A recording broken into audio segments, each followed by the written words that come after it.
Assalamualaikum warahmatullahi wabarakatuh. Salam sejahtera untuk kita semua. Yang terhormat dosen pembimbing mata kuliah morfologi Ibu Ila Nafilah SSMPD dan teman-teman sekalian.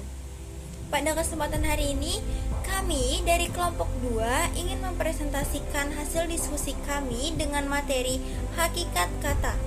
Sebelum materi disampaikan, saya akan memperkenalkan anggota kelompok 2 yang terdiri dari saya, Asya Bila Kafi dengan NPM 20212150215 sebagai moderator dan pemateri.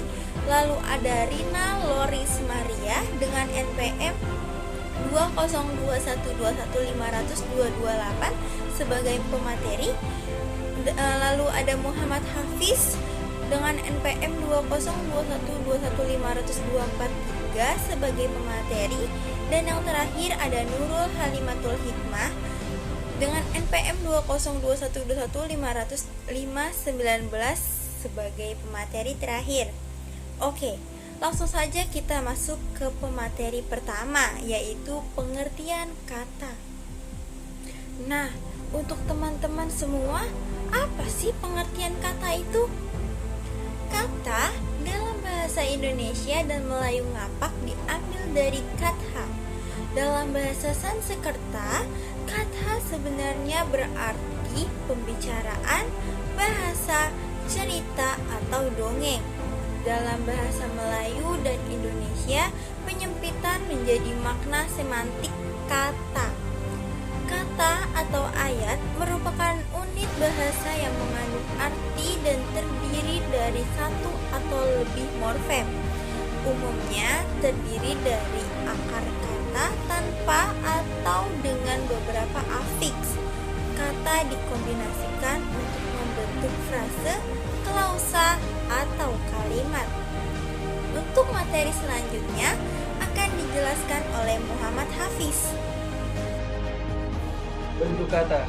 Dalam bahasa Indonesia secara umum, bentuk kata itu terdiri atas dua macam, yaitu kata dasar dan kata bentukan. Kata dasar merupakan suatu kata yang utuh dan belum mendapat imbuhan apapun. Dapat dilihat dari tabel berikut sebagai contoh kata dasar, yaitu baca. Pelaku, pembaca, proses pembacaan, pembuatan, membaca, dan hasil bacaan.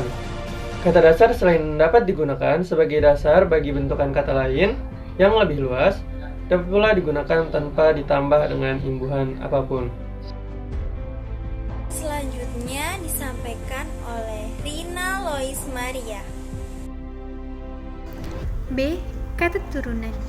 Secara umum dapat dikatakan bahwa kata turunan adalah suatu kata yang mendapatkan imbuhan, yaitu merupakan hasil proses afikasi, redifikasi, ataupun penggabungan suatu kata yang dapat membentuk kata baru dan dengan makna baru juga. Kata turunan merupakan hasil dari proses afikasi, redifikasi, ataupun penggabungan. Oleh karena itu, sebelum mengetahui contoh-contohnya, kita mempelajari apa itu afikasi, redifikasi, dan penggabungan. Baik, selanjutnya akan disampaikan oleh Nurul Halimatul Hikmah. Baik, saya akan melanjutkan dari kelas kata. Kata kerja atau verba adalah kata yang menyatakan perbuatan atau tindakan, proses, dan keadaan yang bukan merupakan sifat. Kata kerja pada umumnya berfungsi sebagai predikat dalam kalimat. Kata sifat atau adjektiva adalah kata yang menerangkan sifat, keadaan watak, dan tabiat orang atau binatang atau benda. Kata sifat umumnya berfungsi sebagai predikat, objek, dan penjelasan subjek. Kata keterangan atau adverbia adalah kata yang memberi keterangan pada verba, adjektiva, nomina predikatif, atau sebuah kalimat. Dan selanjutnya disampaikan oleh Rina Lois Maria.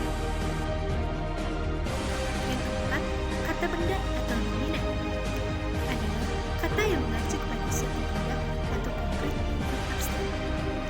Kata benda berfungsi sebagai subjek, objek, pelengkap, dan keterangan.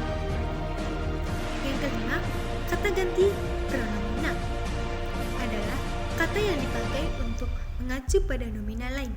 Pronomina berfungsi untuk mengganti kata benda ataupun nomina. Baik, sekian presentasi dari kelompok 2 kali ini.